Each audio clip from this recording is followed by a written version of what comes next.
ಇಂದು ನಮ್ಮ ಅಭ್ಯಾಗತರಾಗಿ ಶ್ರೀಯುತ ಚಂದುಕೊಳ್ಲು ಶ್ರೀನಿವಾಸ ಭಟ್ ಇವರು ಇದ್ದಾರೆ. ಬನ್ನಿ ಅವರೊಡನೆ ಮಾತನಾಡೋಣ. ಬಡಗನ್ನೂರು ಗ್ರಾಮ ಪಂಚಾಯತ್ ಅಧ್ಯಕ್ಷರಾಗಿ ಸೇವೆ ಸಲ್ಲಿಸಿದಂಥ ಸಂದರ್ಭದಲ್ಲಿ ನಿಮಗೆ ನೆನಪಾಗುವ ವಿಶೇಷ ಸಾಧನೆ? 2010ರಲ್ಲಿ ನಾನು ಗ್ರಾಮ ಪಂಚಾಯತ್ ಅಧ್ಯಕ್ಷನಾಗಿ ಆಯ್ಕೆಯಾದೆ. ಅಲ್ಲಿವರೆಗೆ ಹಿಂದಿರುಗಿ ನೋಡಲಿಲ್ಲ. ಕೃಷಿಯಲ್ಲಿ ನಿಮ್ಮ ಅನುಭವಗಳನ್ನು ಮತ್ತು ಹೊಸ ಪ್ರಯೋಗಗಳ ಬಗ್ಗೆ ಸ್ವಲ್ಪ ತಿಳಿಸಿಕೊಡ್ಬೋದಾ? ಕೃಷಿ ಬಗ್ಗೆ ನನಗೆ ಚಿಕ್ಕಂದಿನಿಂದಲೂ ಒಲವಿತ್ತು. ಯಾಕೆಂದರೆ ಹೇಳಿದ್ರೆ ನನ್ನ ತಂದೆಯವರು ಕೃಷಿ ಕುಟುಂಬದಿಂದ ಬಂದವರು.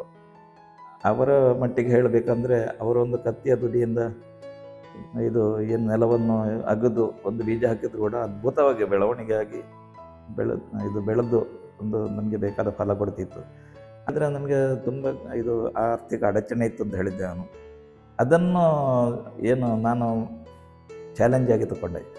ಯಾಕೆ ನಾವು ಆರ್ಥಿಕವಾಗಿ ಸದೃಢ ಆಗಬಾರ್ದು, ಸಮಾಜದಲ್ಲಿ ಸ್ವಲ್ಪ ಆದರೂ ನಮಗೆ ಗುರುತಿಸಬೇಕು ಅಂತ ಹೇಳಿದರೆ ಆರ್ಥಿಕವಾಗಿ ಸದೃಢತೆ ಖಂಡಿತ ಅಗತ್ಯ.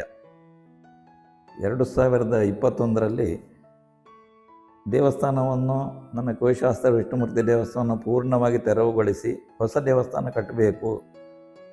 ಇದಕ್ಕೆ ಏನು ಮಾಡುವುದು ಅಂತ ಹೇಳೋ ಒಂದು ಪೂರ್ವಭಾವಿ ಸಭೆ ಆಯಿತು. ಅದರಲ್ಲಿ ನಾನು ಉಪಸ್ಥಿತ ಇದ್ದೆ. ಸುಮಾರು ಒಂದು 100 ಜನ ಇದ್ದರು. ಆವಾಗ ಏನು ಪ್ರಶ್ನೆ ಬಂತು ಅಂತ ಹೇಳಿದ್ರೆ, ನಾನು ಕನಸಿನಲ್ಲಿ ಅನ್ನಿಸಿರಲಿಲ್ಲ. ಖಾಲಿ 286 ರೆಕಾರ್ಡ್ ಟೈಮಲ್ಲಿ ದೇವಸ್ಥಾನವನ್ನು 0ದಿಂದ ಬ್ರಹ್ಮಕಲಶೋತ್ಸವಕ್ಕೆ ತಯಾರು ಮಾಡಿದ್ದೇವೆ ನಮ್ಮ ಸಮಿತಿಯವರು. ಇಂಥ ಸಂದರ್ಭದಲ್ಲಿ ನಾನು ಹೇಳಲಿಕ್ಕೆ ಇಚ್ಛೆಪಡೋದೇನೆ ಅಂತೇಳಿ, ಯಾವುದೇ ಕೆಲಸಗಳು ಒಗ್ಗಟ್ಟಿಂದ ಎಲ್ಲರ ಒಂದು ಸಹಮತದಿಂದ ಸಪೋರ್ಟಿಂದ ಮಾಡಿದರೆ ಇಂಥ ಒಂದು ಗುರಿ ಮಾಡಲಿಕ್ಕೆ ದೊಡ್ಡ ಕೆಲಸವೇ ಇಲ್ಲ.